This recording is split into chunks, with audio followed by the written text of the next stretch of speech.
Hello student, आज हम question number 5 करेंगे। इसमें क्वेश्चन 5 में दिया है एक त्रिभुज का एक समकोण और दूसरा कोण 40 डिग्री का है, तीसरा कोण ज्ञात करना है। ठीक है, तो यहाँ पर आपको ये जो क्वेश्चन नंबर 5 है इसमें देखो ये दिया हुआ है एक त्रिभुज का समकोण, एक समकोण है। ठीक है, तो अगर कोई भी त्रिभुज होगा उसमें एक तो आपको समकोण दे दिया है। समकोण का मतलब होता है कि समकोण का मतलब यही है कि एक जो कोण है वो कितने डिग्री का है, 90 डिग्री का। ठीक है, तो एक जो कोण है इसमें वो है यहाँ पर ये 90 डिग्री का। अब यहाँ पर जो दूसरा कोण है वो 40 डिग्री का है।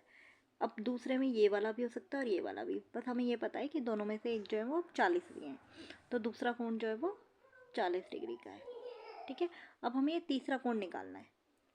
तो हम क्या करते हैं, हमें ये चीज़ पता होना चाहिए कि त्रिभुज के तीनों कोणों का जो योग होता है, त्रिभुज के तीनों कोणों का योग वो होता है 100 कोणों का योग बराबर होता है 180 डिग्री। ठीक है, अगर आपको ये पता है कि तीनों कोणों का योग 180 है, जिसमें से हमें एक पता है वो 90 डिग्री का था समकोण। ठीक है, दूसरा भी हमें पता है एक 40 डिग्री का है, तीसरा हमें नहीं पता, उसको हम कुछ भी मान लेते हैं, x मान लेते हैं। ठीक है, वो बराबर कितना आ जाएगा, ये तीनों का कोण। अब हमें ये पता है क्योंकि ये त्रिभुज के तीनों कोण है, तीनों को मिलाकर कितने होने चाहिए, 180, जिसमें से अगर हमें दो पता है हम तीसरा आराम से निकाल सकते हैं। तो 90 और एक 40, इसको अगर हम जमा करेंगे तो हमारे पास आएगा 130 प्लस x बराबर 180।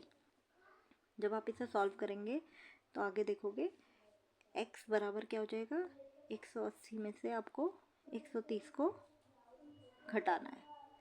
जब आप 180 में से 130 को घटाएंगे तो आपके पास आएगा 50।